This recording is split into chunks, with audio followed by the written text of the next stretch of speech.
This Truth Out article is a year old, but boy does it still speak volumes. Will Democratic Party elites dictate its primaries again? By Barbara G. Ellis. Truth Out, published May 18, 2019. A few months ago, an online message to Democratic registrants from the National Democratic Training Committee featured a 2020 election ticket of Joe Biden and Beto O'Rourke. It asked what we thought of this winning 2020 pair.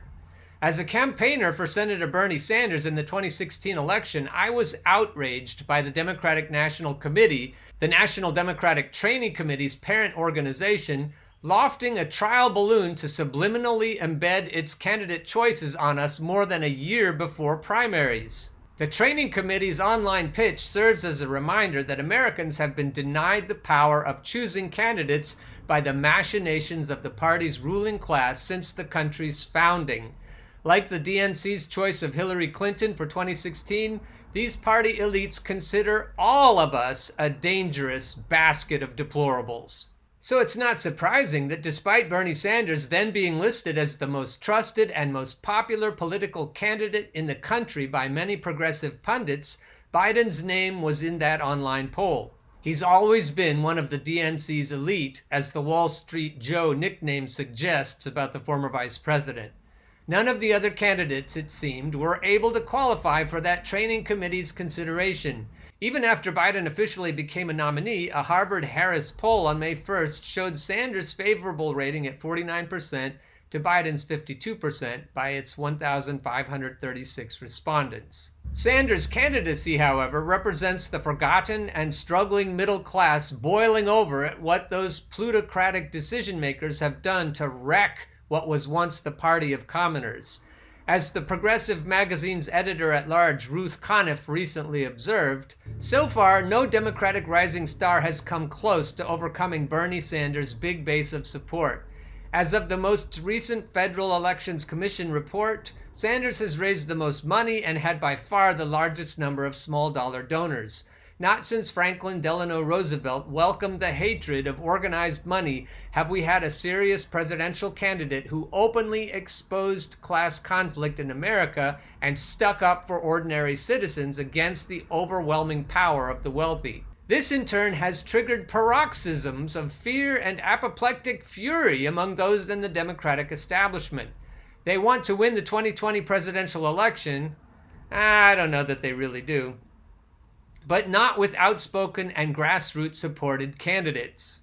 Now, this article does say nice things about Elizabeth Warren, and I can't read that without retching, so I won't. You can read it yourselves if you want to read nice things about Elizabeth Warren. Because as it turns out, she was anything but a populist insurgent. This next part of the article is the main part I wanted to read to you. Overthrowing the party establishment. Nevertheless, the DNC has been artfully blackballing the People's Choice ever since the 1924 National Convention in New York City, when die-hard delegates of 19 candidates refused to cave to their pre-selected nominees. This forced conventioneers to spend 16 hot summer days to cast 103 ballots under the party's old two-thirds rule, which from 1832 to 1936 required a supermajority of delegate votes to win the presidential nomination. As a weary Massachusetts delegate complained to cohorts, either we must switch to a more liberal candidate or move to a cheaper hotel. So I wanted to show you that they've been railroading populist insurgents for a long time. Since then, the skills of DNC enforcers have come to rival those of the Russians accused of meddling in the 2016 election in terms of their abilities to crush popular outsiders and their planks. For good measure, after the 1980 nomination battle between Senator Ted Kennedy and President Jimmy Carter, DNC fixers staved off delegate revolts with the insurance policy of hundreds of superdelegates. Boo! The change permitted loyal party luminaries, 865 of them in 2016, to vote at Democratic conventions. But that hard-fought contest led to furious Sanders DNC members forcing the party's old guard to agree that superdelegates could vote only if candidates tied on the first ballot. Now, if voters want to overthrow the DNC's pre-selected choice, and I have a video of Hillary Clinton saying that she knew months and months and months ago, before this even, who the nominee was going to be. So this is not too strong a statement to say the DNC's pre-selected choice at the 2020 convention. And if they can't rig the convention, they'll just abolish it altogether. They don't give a fuck.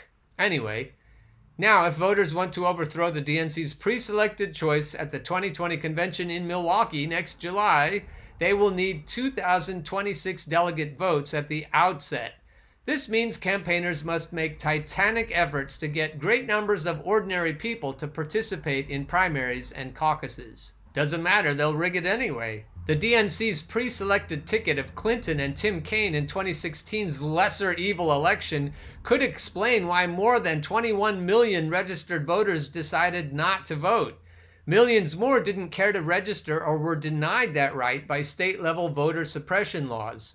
Moreover, the combined third-party vote came to 7.6 million thanks to tens of thousands defecting from both parties.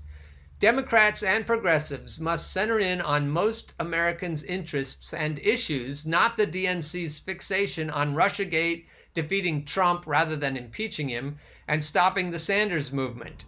A mid-April CNN survey of Democrats and independents reported that the top two issues among these voters were mitigating the impacts of climate change, 96%, and passing Medicare for all, 91%.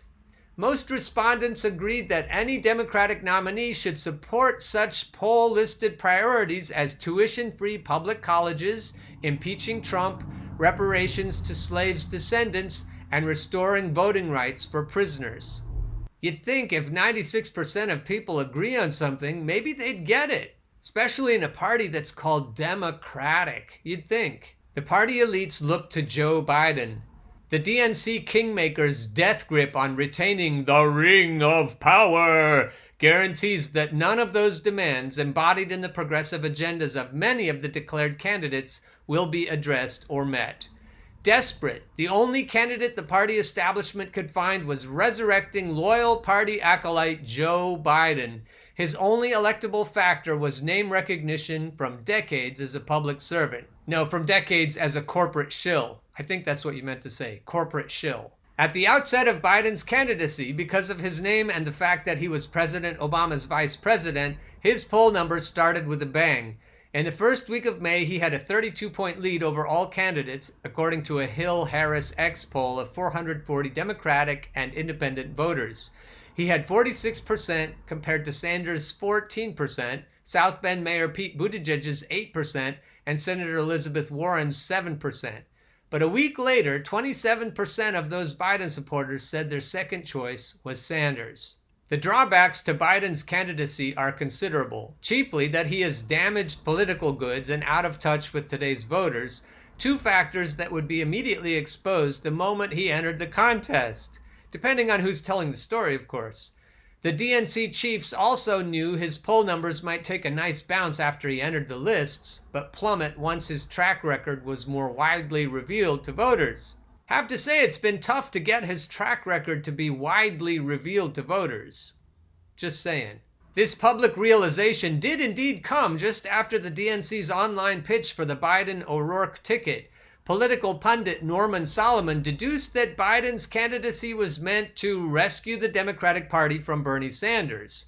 Further, pundit Paul Street saw Biden's baleful declaration that he can't stand by and let a second Trump term happen as phony melodramatics, writing, "The irony is the best thing he could do to stop a second Trump term is to stand aside." Other stories exhumed Biden's plutocratic views and cruel congressional deeds, his ringleading contemptuous treatment of witness Anita Hill in a hearing for Clarence Thomas's Supreme Court candidacy, unwelcome advances towards several women, consorting with Senate racists, protecting credit card companies against consumers, saving corporations from price-fixing lawsuits, permitting banks to become investment facilities, stripping aid to poor children, and favoring a means test for recipients of Social Security and Medicare.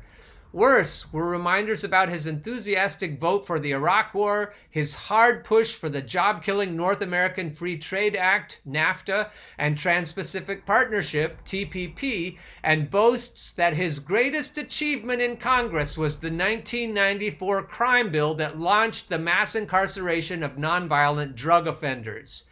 Ignorant missteps followed. In an era of campaign finance reform and candidates like Sanders courting small donations from millions of modest means, Biden spent the evening of his announcement at a fundraiser staged by an executive of Comcast, hustling the CEO of health insurance colossus Independence Blue Cross, as well as Democratic lawmakers and other high-powered party players. To secure labor's vote, he lavished attention on union leaders instead of the rank and file, well aware that NAFTA sent tens of thousands of manufacturing jobs overseas. He seems totally oblivious to the nationwide teacher strikes over pay, smaller classes, and taxpayer handouts to charter schools. Then came Biden's foreign bobble. Though it revealed an outdated war hawkish position, he endorsed the Trump regime's attempts at overthrowing Venezuela's government to seize its only resource, the world's largest oil fields. His move came despite Congress's joint bills barring such action without its approval.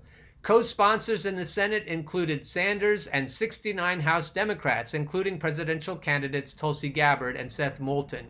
There are some nice things about Bernie in this article that I'm also not so sure about anymore, but you can read those yourself too if you like. Once Biden entered the race, it has become apparent to many DNC watchers and critics that its decision makers would fight any real battle threatening their status quo, as they did in the 2016 primaries and caucuses, and at the convention. As their obedient standard bearer, Biden will be uttering platitudes and warnings about the socialist leanings of the progressives. His only platform seems to be the thin gruel of anti-Trumpism, except for Venezuela, the bizarre battle for the soul of this nation, and a middle ground approach to climate change, a stance that set off a perfect storm of protests from environmentalists and some fellow candidates. It remains to be seen, of course, if he can successfully pass off his past actions with today's voters in the months ahead by the old alibi of, "Those were different times." Ultimately, whether Biden wins or loses the primaries makes little difference to the powers behind the DNC. They will still rule the Democratic Party and continue to have absolutely little interest in addressing the needs and lives of the increasingly restive 99%. If there ever has been a doubt in your mind that the DNC deserves to be blown to smithereens, this article should remove all doubt. The only way we're going to fix this mess, other than mass protests and labor stoppages, is to just stop voting for oligarchic sock puppets. Stop. None. Zero. Zilch. Nada. No. Stop. Don't vote for sock puppets. Don't give them your vote, no matter who. And if somebody you trusted in and believed in starts caving in, stop voting for them. Go vote for somebody who might want to primary them.